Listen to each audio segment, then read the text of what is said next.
What happens when privilege meets purpose? When someone who has everything encounters someone who has earned everything. In the heart of Manhattan's Upper East Side, where million-dollar apartments overlook Central Park and charity galas are just another Tuesday evening, lived a man who thought he understood the world. Richard Pemberton had inherited wealth that stretched back 4 generations, attended the finest schools, and moved in circles where everyone looked exactly like him. He believed he was progressive. He believed he was fair. He believed he understood struggle because he'd read about it in newspapers and seen it in movies. But belief and reality are 2 very different things. When his teenage son began failing every subject despite attending the most expensive private school in the city, Richard faced a problem that money alone couldn't solve. The solution would come in the form of a recommendation that made him uncomfortable, a hiring decision he made for all the wrong reasons, and a young woman whose quiet dignity would expose truths he never knew he needed to learn. This is the story of how a joke became a lesson, how assumptions crumbled under the weight of authenticity, and how sometimes the people we underestimate become the very ones who teach us what strength really means. Sometimes the greatest education doesn't happen in classrooms. It happens when we're brave enough to see ourselves clearly in the mirror someone else holds up.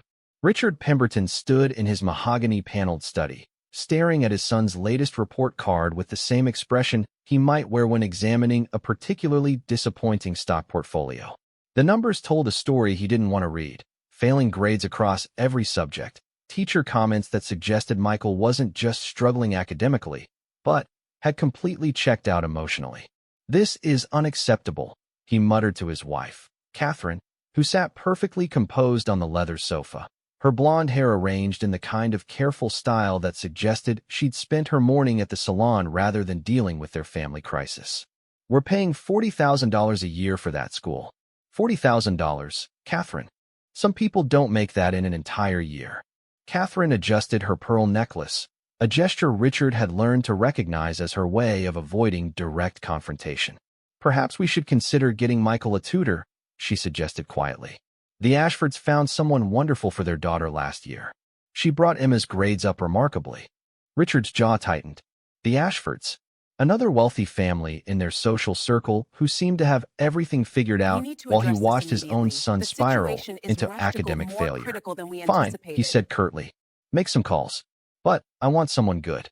Someone who won't just coddle him or let him slide by, because we're paying them well." What Catherine didn't tell him immediately was that she'd already made those calls. 3 different tutoring agencies had recommended the same person, Diana Washington, a 26-year-old graduate student working on her PhD in education at Columbia University. The agencies had been effusive in their praise. Diana had a track record of working with difficult students, particularly those from privileged backgrounds who had lost motivation. She was brilliant, patient, and had a gift for connecting with teenagers who had given up on academic success. There was just one detail that Catherine knew would complicate things, one piece of information that made her hesitate to share Diana's name with Richard immediately. Diana Washington was black. Catherine wasn't proud of her hesitation. She told herself she was being practical, not prejudiced. Richard moved in circles where diversity was more of a concept discussed at charity dinners than a reality experienced in daily life. Their social group, their country club, their son's school. Everything was carefully curated to maintain a certain atmosphere, a certain comfort level. Bringing Diana into their home would be different. But Michael's grades left them with few options. When Catherine finally mentioned Diana's name to Richard 3 days later, she chose her words carefully. "I've found someone," she said over dinner at Le Bernardin, their usual Friday night restaurant. "Diana Washington. She comes highly recommended. Columbia PhD student, specializes in working with unmotivated students." Richard cut into his fish, barely looking up. "Credentials? Summa cum laude from Princeton as an undergraduate. Full academic scholarship. She's been tutoring for 5 years while working on her doctorate. The agencies say she's exceptional." "Fine," Richard said, still not fully engaged. "Set it up." It wasn't until Catherine was making the final arrangements that Richard learned the truth. He walked into the kitchen while she was on the phone with Diana, finalizing the schedule. Catherine was using her careful, overly polite voice, the one she employed when talking to service providers or people she considered beneath their social station. "Yes, Miss Washington," Catherine was saying. "We'll expect you Tuesday afternoon at 4 o'clock. Our building has a doorman, so you'll need to check in at the front desk. Just tell them you're here for the Pemberton family." Something in her tone caught Richard's attention. Catherine hung up and turned to find him watching her with a curious expression. "Everything arranged?" he asked. "Yes," Catherine said, then paused. "Richard, there's something I should mention about Diana." The way she said it made him set down his coffee cup. "What kind of something?" Catherine struggled with the words. "She's a black woman." Richard's reaction was exactly what Catherine had feared. His face went through a series of expressions: surprise, discomfort, and then something that looked almost like amusement. "Interesting," he said slowly. "And you didn't think to mention this before?" "Her qualifications are excellent," Catherine said defensively. "Her references are impeccable. The agencies all said she's the best option for Michael's situation." Richard was quiet for a long moment, and Catherine couldn't read his expression. What she didn't know was that her husband's mind had taken a very different turn than she'd expected. Richard Pemberton prided himself on being a progressive man. He donated to the right causes, voted for the right candidates, and believed himself to be free of his father's more obvious prejudices. But he'd also never had a black person in his home in any capacity other than a service staff. The idea of bringing Diana Washington into their Upper East Side apartment as Michael's tutor struck him as educational. Not for Michael, but for himself. In Richard's mind, this had become an opportunity to demonstrate his own open-mindedness. He would hire Diana Washington, he would treat her fairly, and he would show his son what tolerance looked like. It would be a good lesson for the family, a chance to prove that they weren't like other wealthy families who might hesitate to bring diversity into their personal lives. What Richard didn't recognize was the condescension embedded in his own thinking. He wasn't hiring Diana because she was the best qualified candidate, though she was. He was hiring her to make a point about his own character. In his mind, bringing her into their home was an act of generosity rather than a smart business decision. "You know what?" Richard said finally, a smile spreading across his face. "This could be perfect. It'll be good for Michael to see that success comes in many forms. And honestly, Catherine, it's about time we expanded our horizons a bit." Catherine felt relief wash over her, though something in Richard's tone made her slightly uncomfortable. There was a quality to his enthusiasm that felt performative, as if he was already imagining how he'd tell this story to their friends at the country club. "I'll call her back and confirm everything," Catherine said. "No need," Richard said, picking up his phone. "I'll handle it from here. I want to make sure she understands that we're serious about this arrangement." When Richard called Diana that evening, he used his most professional voice, the one he employed in business meetings when he wanted to convey authority and importance. "Miss Washington," he said when she answered. "This is Richard Pemberton. My wife Catherine spoke with you about tutoring our son Michael." "Yes, Mr. Pemberton," Diana replied, her voice clear and confident. "I'm looking forward to meeting with Michael and discussing how I can best support his academic goals." Something about her tone caught Richard off guard. There was no deference in it, no acknowledgement of the social dynamics he'd expected. Diana spoke to him as an equal, professional to professional. "Excellent," Richard said, regrouping. "I want you to know that we're committed to giving you every resource you need to help Michael succeed. Money is no object. We simply want results." "I appreciate that, Mr. Pemberton," Diana said. "However, I should mention that my success with students typically depends more on their willingness to engage than on financial resources. I'll need to assess Michael's specific challenges before I can make any promises about outcomes." Again, Richard felt slightly off balance. He'd expected gratitude, perhaps even a bit of starstruck awe at the opportunity to work with such a prominent family. Instead, Diana was setting professional boundaries and managing his expectations. "Of course," he said, though his voice carried a slight edge. "I'm sure you'll find Michael to be manageable. He just needs the right motivation. I'm sure we'll figure out what works best for him," Diana replied diplomatically. "I'll see you Tuesday afternoon." After hanging up, Richard felt a mixture of anticipation and something he couldn't quite name. He told himself he was excited about the educational opportunity this presented for his family. He imagined the conversations he'd have with his friends about how progressive and open-minded the Pembertons were, how they'd found this brilliant young black woman to tutor their son. What Richard didn't anticipate was that Diana Washington had her own agenda. She'd researched the Pemberton family before accepting the position. She knew about Richard's business, their social standing, and their son's exclusive private school. She'd also read between the lines of Catherine's carefully polite phone manner and Richard's patronizing assumptions. Diana had worked with wealthy families before. Tuesday afternoon arrived with the kind of crisp October weather that made Manhattan feel almost magical. From the floor-to-ceiling windows of the Pemberton apartment, Central Park spread out like a carefully curated painting, all golden leaves and winding paths where people who didn't need to worry about money took leisurely strolls. Richard had positioned himself in his study, pretending to review business documents while actually watching the elevator bank across the street.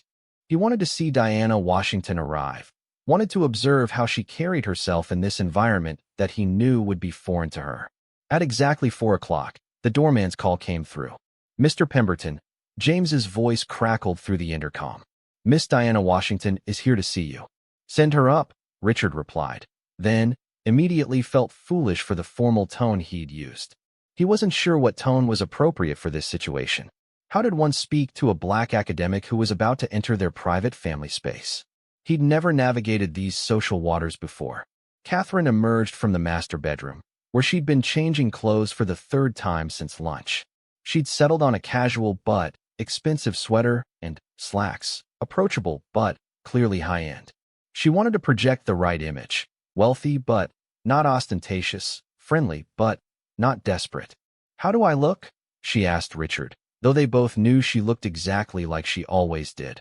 Perfectly put together and expensively maintained. "Fine," Richard said distractedly. "Just be natural." Natural. Catherine almost laughed at the irony. Nothing about this situation felt natural to either of them, though neither was willing to admit it. The doorbell rang with its traditional Westminster chime, a sound that usually announced the arrival of friends, business associates, or service providers. Today it announced something entirely different. The arrival of someone who didn't fit neatly into any of the categories the Pembertons were used to managing. Richard opened the door and immediately understood why the tutoring agencies had been so enthusiastic about Diana Washington. She stood in the doorway with perfect posture, wearing a tailored navy blazer over dark jeans, and carrying a leather messenger bag that looked both professional and practical. Her hair was pulled back in a sleek bun, and she wore minimal makeup that somehow made her natural beauty more striking rather than concealing it. She looked confident, prepared, and completely unintimidated by the obvious wealth surrounding her. "Mr. Pemberton," she said, extending her hand with a firm grip and direct eye contact. "I'm Diana Washington. Thank you for inviting me into your home." Richard shook her hand, noting the steadiness of her grip and the complete absence of nervousness in her demeanor. "Please, come in," he said, stepping aside to let her enter. Diana stepped into the foyer and took in the space with the quick, assessing glance of someone trained to observe. The marble floors, the crystal chandelier, the original artwork on the walls. She registered it all without appearing either impressed or intimidated. To Richard's surprise, she seemed more interested in the family photographs displayed on the side table than in the obvious displays of wealth. "You have a beautiful home," Diana said, though something in her tone suggested she was commenting on the warmth of the family pictures rather than the expensive furnishings. Catherine appeared from the living room, her nervous energy barely concealed behind her practiced hostess smile. "Diana, welcome.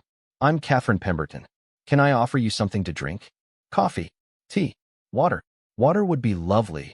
Thank you," Diana replied with genuine warmth. "I appreciate your hospitality." As Catherine bustled off to the kitchen, Richard found himself studying Diana more carefully. He wasn't sure what he'd expected, but it wasn't this. He'd anticipated someone who would be grateful for the opportunity, perhaps a little overwhelmed by their surroundings, definitely aware of the social dynamics at play. Instead, Diana carried herself with the kind of quiet confidence that came from knowing exactly who she was and what she brought to any situation. "So," Richard said, gesturing toward the living room, "should we sit and discuss Michael's situation?" "Actually," Diana said, "if it's all right with you, I'd prefer to meet Michael first." I find it's better to get a sense of the student before discussing strategies with parents. Sometimes there's a disconnect between what parents perceive as the problem and what the student is actually experiencing. Richard felt a slight bristle at the suggestion that his perception might be inaccurate, but before he could respond, Diana continued. Of course, after I've had a chance to assess Michael's needs, I'd very much like to sit down with both of you to discuss how we can work together to support his success. The way she said work together struck Richard as odd. In his mind, they were hiring her to fix a problem. The idea that this would be a collaborative effort hadn't occurred to him. Michael, Catherine called from the kitchen, her voice carrying that particular pitch that meant she was trying to sound casual while managing her anxiety. Could you come to the living room, please? Diana is here. They waited and waited. Catherine called again, this time with an edge of embarrassment creeping into her voice. I'm sorry, she said to Diana, returning with a glass of water. He's probably wearing headphones. Teenagers, you know. Diana smiled. I do know. May I go introduce myself? The casual way she asked surprised both parents. Most service providers waited to be directed, waited to be told what was appropriate and what wasn't. Diana simply asked permission and then waited for an answer as if it was the most natural thing in the world. Of course, Richard said. He's probably in his room. Down the hall, last door on the right. Diana walked down the hallway with the same confident stride she'd shown entering the apartment. The walls were lined with more family photographs, Michael at various ages, family vacations to European destinations, formal portraits that looked like they belonged in a museum. She knocked gently on Michael's door. Michael? I'm Diana Washington. I'm here about the tutoring. Silence. Then, the sound of headphones being removed and feet shuffling across the floor. The door opened to reveal a 16-year-old boy who looked like a younger version of his father, but carried himself with none of Richard's confidence. Michael Pemberton was tall and thin, with expensive clothes that somehow made him look uncomfortable rather than polished. His hair needed cutting, and his eyes held the particular kind of exhaustion that came from being disappointed in yourself every day. You're the tutor? He asked, his voice flat. I am, Diana said simply. May I come in? Michael shrugged and stepped aside. His room was exactly what Diana had expected from a wealthy teenager. Enormous, filled with expensive electronics and furniture, and somehow sterile despite having everything a young person could possibly want. Diana sat in the chair by Michael's desk without being invited, another small gesture that surprised him. Most adults in his life waited for permission or direction before making themselves comfortable in his space. So, Diana said, looking around the room. Tell me about school. It sucks, Michael said, flopping onto his unmade bed. Next question. Diana laughed, a genuine sound that caught Michael off guard. Okay, that's a start. What specifically sucks about it? For the next 15 minutes, while Richard and Catherine waited anxiously in the living room, Diana listened to Michael describe his academic struggles with a patience and attention that he wasn't used to receiving from adults. She didn't interrupt, didn't offer immediate solutions, and didn't make any of the dismissive comments about his attitude that he'd grown accustomed to hearing. Instead, she asked questions. Why did he think math was boring? What kinds of books did he actually enjoy reading? When was the last time he felt excited about learning something new? By the time Diana emerged from Michael's room, she had a clearer picture of the situation than any of the expensive educational consultants the Pembertons had previously consulted. Michael wasn't failing because he was lazy or spoiled. He was failing because he'd never learned how to fail productively, how to struggle with difficult material without giving up entirely. He'd been taught that intelligence meant understanding things immediately, and when that didn't happen, he'd concluded he wasn't intelligent at all. Richard and Catherine looked up expectantly as Diana returned to the living room. How did it go? Catherine asked, her voice tight with hope and worry.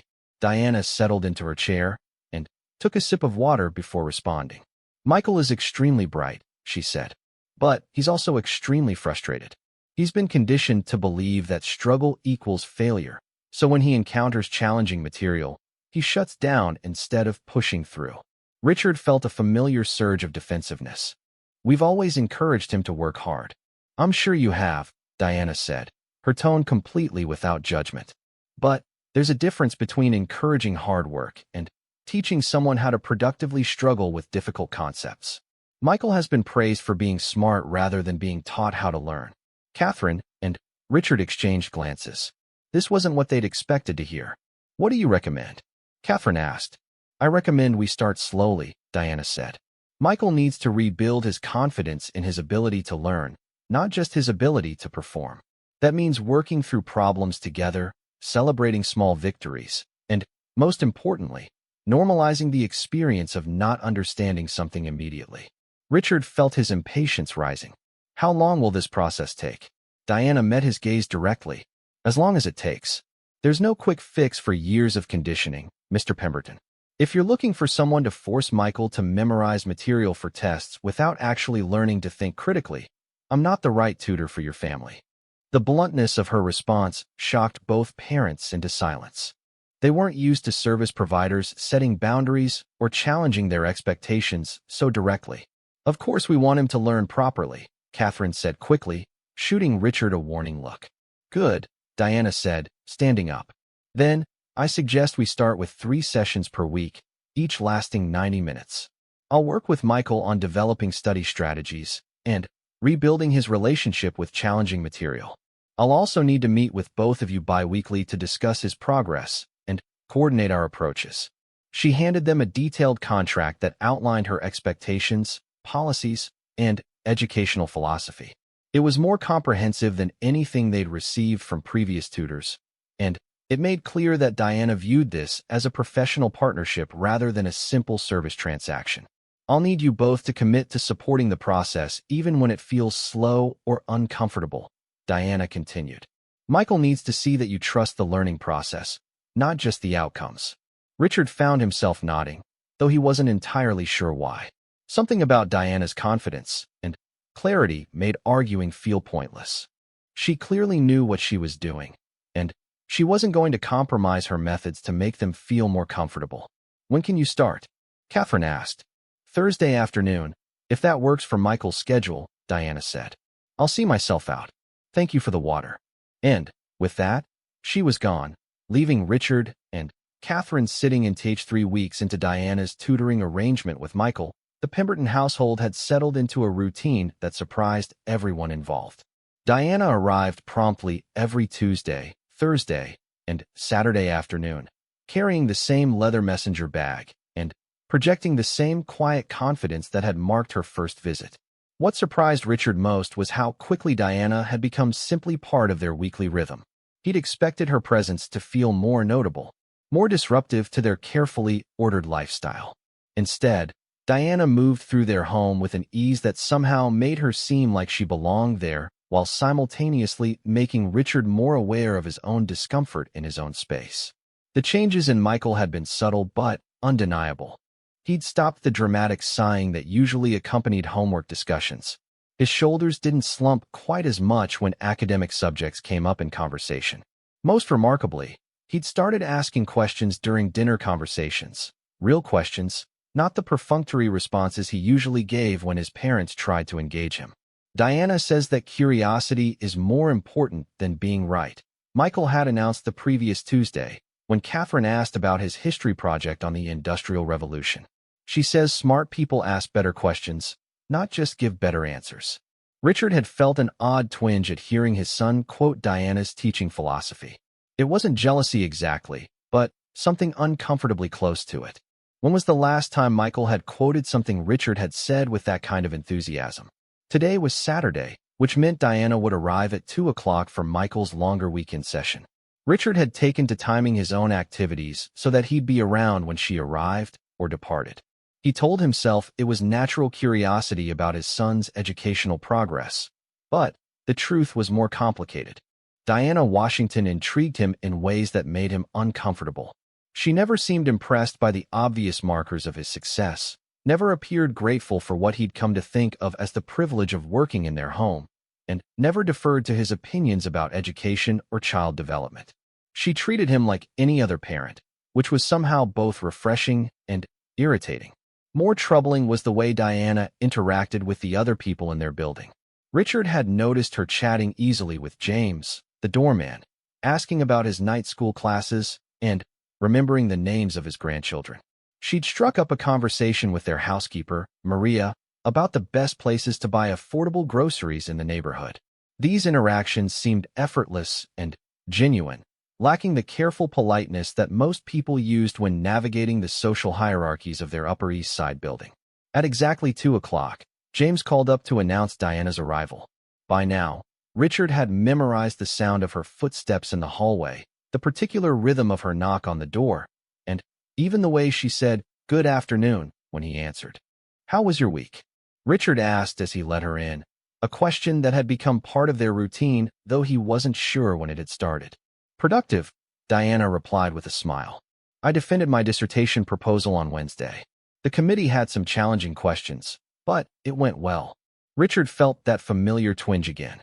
Diana's academic achievements were impressive, but she mentioned them so casually, without the kind of self-promotion he was used to hearing from ambitious young people in his business circles. Her confidence came from someplace deeper than external validation. "Congratulations," Richard said, then found himself asking, "What's your dissertation about?" Diana paused, seeming to assess whether his interest was genuine or merely polite. "I'm examining how socioeconomic assumptions affect educational outcomes," she said. "Specifically, how teachers' unconscious biases about students' home lives influence their expectations and teaching strategies." The topic hit closer to home than Richard was comfortable with. "Interesting," he said, though his tone suggested he found it more concerning than interesting. "Michael mentioned that you work in investment banking," Diana continued as they walked toward the living room. "That must involve a lot of data analysis and pattern recognition, skills that translate well to understanding educational research." Richard was struck by how she'd connected his professional experience to her academic work without making it feel like flattery. Diana had a way of talking to people that made them feel intelligent without pandering to them. "I suppose there are similarities," Richard said, "though I imagine your work deals with more variables that can't be quantified." "True," Diana agreed. "Human behavior is messy in ways that financial markets aren't, though I suspect both require the ability to see past surface patterns to underlying structures." Michael appeared in the doorway, backpack slung over his shoulder, and carrying a stack of books that 3 weeks ago would have made him groan with frustration. Today he looked merely determined. "Ready?" Diana asked him. "Ready," Michael replied with something that almost resembled enthusiasm. Richard watched them head toward the dining room, which had been converted into their study space, and felt an unexpected urge to follow them. Not to supervise. Diana had made it clear from the beginning that parental hovering would undermine Michael's confidence, but simply to observe the educational process that was slowly transforming his son. Instead, he retreated to his study and tried to focus on market reports. Through the closed door, he could hear the murmur of voices from the dining room. Occasionally, Michael's laugh would break through, a sound that had become more frequent in recent weeks. An hour into the session, Richard heard something that made him pause. It was Diana's voice, raised slightly as if she were making a point. "The assumption that struggling students are lazy is one of the most destructive myths in education," she was saying. "Most of the time, when a capable student is underperforming, it's because they haven't been taught effective strategies for dealing with confusion or difficulty. But what if you're just not smart enough?" Richard heard Michael ask, his voice smaller than usual. "Intelligence isn't fixed," Diana replied firmly. "Your brain is like a muscle. The more you exercise it by working through challenging problems, the stronger it becomes. The students who seem naturally brilliant, most of them just learned how to struggle productively at a young age." "My dad always says I'm not applying myself," Michael said. Richard felt a stab of recognition and discomfort. How many times had he used exactly those words? "What do you think your dad means when he says that?" Diana asked. "I think he means I'm being lazy, that I could do better if I just tried harder." "And how does that make you feel when you are trying hard but still struggling?" There was a long pause before Michael answered. "Like I'm lying to him, or like I'm broken somehow." Richard felt his chest tighten. He'd never realized that his attempts to motivate Michael might actually be undermining his son's confidence. "Here's the thing about trying harder," Diana continued. "If you're using ineffective strategies, trying harder just means doing the wrong thing more intensely. What you need aren't motivational speeches. What you need are better tools." For the next 30 minutes, Richard found himself unable to concentrate on anything other than the conversation happening in the next room. Diana was teaching Michael specific techniques for breaking down complex problems, strategies for managing frustration when material didn't make immediate sense, and methods for self-advocacy when he needed additional help. More importantly, she was validating Michael's experience of struggle while simultaneously teaching him that struggle was a normal and necessary part of learning. She was giving him permission to find things difficult without concluding that he was inadequate. When the session ended, Richard positioned himself in the hallway, pretending to examine family photographs while Diana and Michael packed up their materials. Same time Tuesday, Diana asked as they emerged from the dining room. "Yeah," Michael said, "and I'm going to try that Cornell note-taking method you showed me for my history class." "Perfect. Remember, the goal isn't to take perfect notes the first time. The goal is to practice the system until it becomes automatic." Richard watched his son nod with an understanding that seemed to come from someplace deeper than mere intellectual agreement. Michael was beginning to internalize Diana's lessons about process over performance. As Diana gathered her things to leave, Richard found himself following her to the door. "Diana," he said, then paused, unsure how to phrase the question that had been building in his mind for weeks. "Yes," she prompted gently. "The things you're teaching Michael about learning strategies and managing academic challenges. Do you offer any kind of training for parents?" Diana studied his face carefully before responding.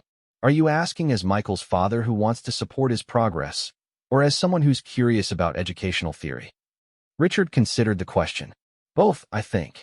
I don't offer formal parent training," Diana said, "but I'd be happy to recommend some resources about supporting adolescent learners.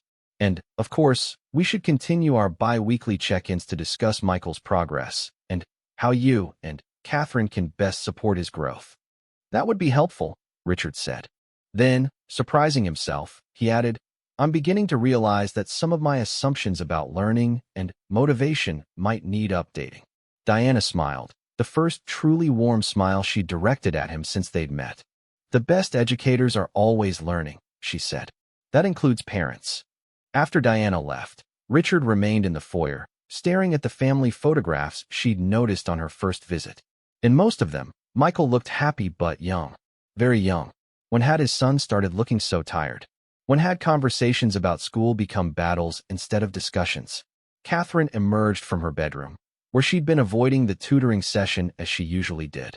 She found academic discussions stressful and preferred to leave educational matters to Richard and Diana. "How did it sound today?" she asked. "Good," Richard said, though he was thinking about much more than Michael's academic progress. "Catherine, when we talked to Michael about school, do you think we focused too much on his grades and not enough on his actual learning?" Catherine looked surprised by the question. "I don't know. Isn't that the same thing?" Richard found himself thinking about Diana's distinction between struggling students and lazy students, about her emphasis on process over performance, about the way she'd validated Michael's experience while still challenging him to grow. "I'm not sure it is the same thing," he said slowly. "I'm not sure it is at all." That evening, over dinner, Richard made a conscious effort to ask Michael different kinds of questions. Instead of inquiring about test scores and assignment deadlines, he asked about what Michael was learning, what concepts he found interesting, and what strategies he was developing for handling challenging material. Michael's responses were more animated than Richard had here in the living room trying to process what had just happened. "Well," Catherine said after a moment, "she's certainly confident." Richard nodded slowly. He felt like he'd just been educated, though he wasn't entirely sure about what. Diana Washington had come into their home, assessed their family situation with remarkable speed and accuracy, and set clear expectations for a professional relationship that felt unlike anything they'd experienced before. What unsettled Richard most was the realization that Diana had never once acted grateful for the opportunity to work with their family. She'd treated the meeting like a business consultation between equals, which forced him to confront an assumption he hadn't even realized he'd been making. He'd expected her to be impressed by their wealth, grateful for their open-mindedness, and perhaps a little intimidated by their social position. Instead, she'd been thoroughly professional, completely unimpressed by material displays, and utterly focused on Michael's educational needs. For the first time since this whole tutoring process had begun, Richard found himself wondering who was really being educated here. She understood the dynamics, the unspoken expectations, and the delicate balance she'd need to maintain. Some families hired her because they genuinely wanted the best education for their children. Others hired her as a kind of social experiment, a way to prove their own progressiveness without actually examining their beliefs.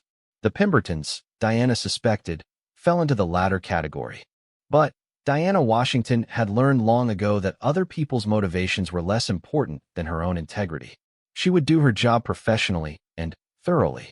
She would give Michael Pemberton the same quality of education she provided to every student, regardless of his family's wealth or her suspicions about his parents' true motivations.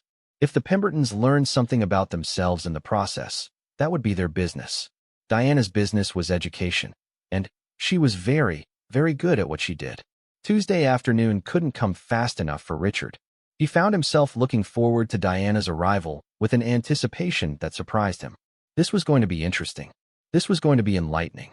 This was going to be exactly the kind of progressive, forward-thinking decision that would set his family apart from their more narrow-minded peers.